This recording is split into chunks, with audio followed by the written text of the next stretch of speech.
Hello and welcome back to the Wandering Wind. So, a couple of years ago, I attempted to cut the cord, and for a while, I was successful.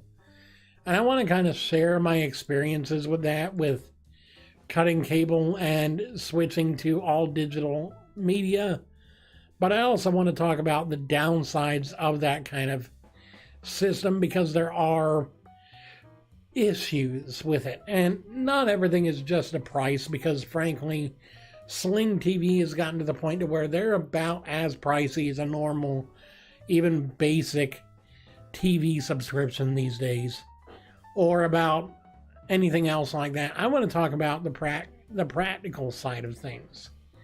So first of all, cable obviously provides a linear stream of content on various different channels. You've got your sports networks, entertainment networks, kids-oriented networks, various genre focused networks like crime, documentaries, history, stuff like that. But you've also got your local news stations and stuff like that. So what do you do about local news, local channels, broadcast stuff? Well, one of the easiest ways to do that is just to get an antenna from your local Walmart or whatever. Yeah. Walmart sucks. I know. But they're good for some things. They at least provide you with a reliable place to find a decent antenna, and if you need one, converter box. If you've got an older TV, or if you've got one that doesn't really support digital signal that well anymore, that'll help you. Now, with most modern antennas, you can pull in anywhere from 30 to 50 channels moderately, and sometimes you can get over 70 channels, close to 100, but a lot of those are repeats. So you've got multiples of one station or two stations, and you've got some extras, and you've got, of course, the Spanish stations like Telemundo and stuff like that. But you've also got your local sports, your local news, you've got PBS, ABC, NBC, CBS, stuff like that.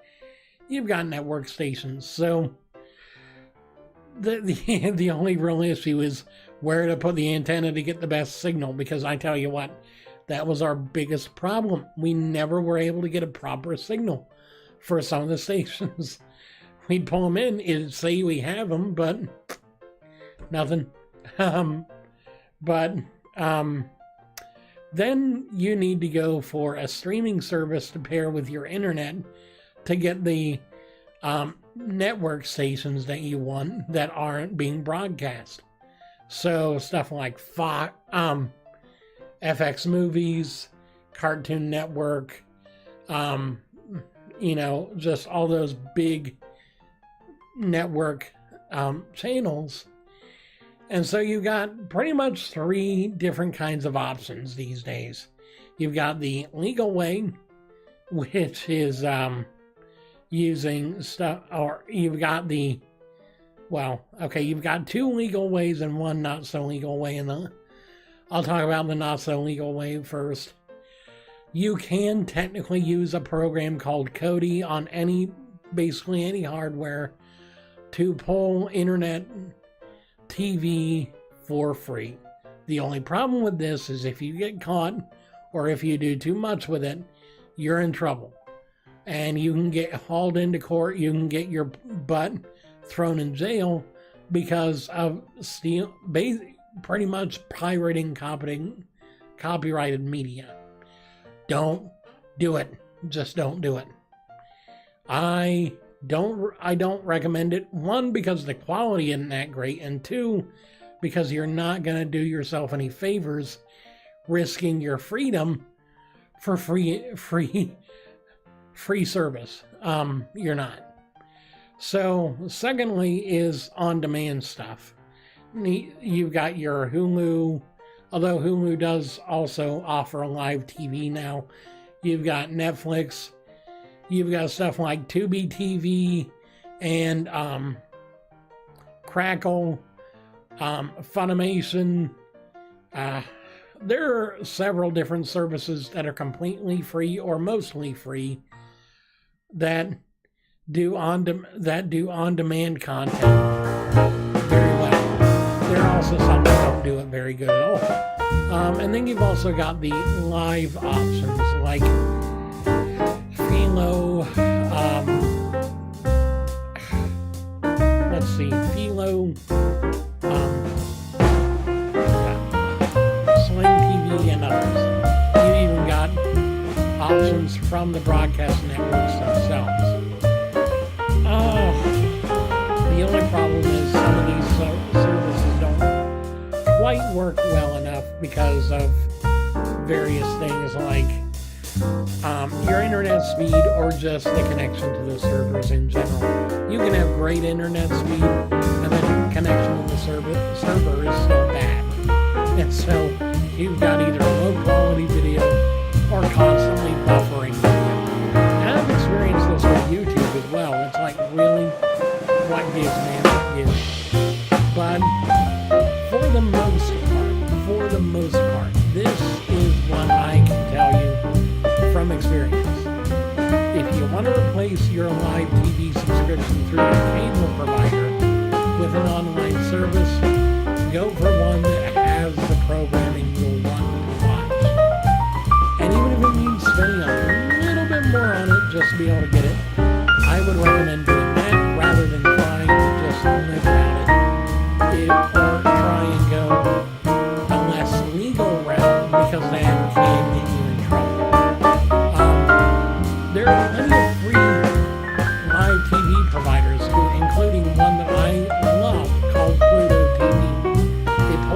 Basically what they do is they create linear streams of content using already published online videos from places like Dailymotion, YouTube, and other places like that, even Facebook. You've also got the Facebook Watch app now on Android TV. You've got several different services that really do work well in providing the live TV experience. You won't get major networks, but you'll get plenty of entertainment for both you and for your kids. Heck, you can even just switch it on and leave it running for the sound. And that's great. So whatever you choose to do, that's your problem. That's your prerogative. But know that there are options. Just know that it's not a straightforward thing. You do have to really research what you're doing and research what you're getting before you pay for it if you're going to go for a paid service. For example, Sling TV is now starting to up their prices a bit, and so they're now about as pricey as a full TV subscription from your cable provider, basically. You know, that's the problem with these services.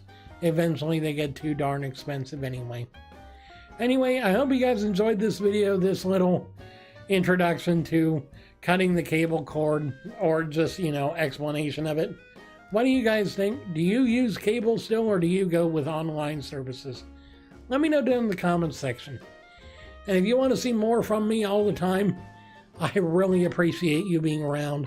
And I'll tell you what, I will be here every single day of the week. Pretty much. So I love you very much. I'll see you again soon. And I hope you have a wonderful evening.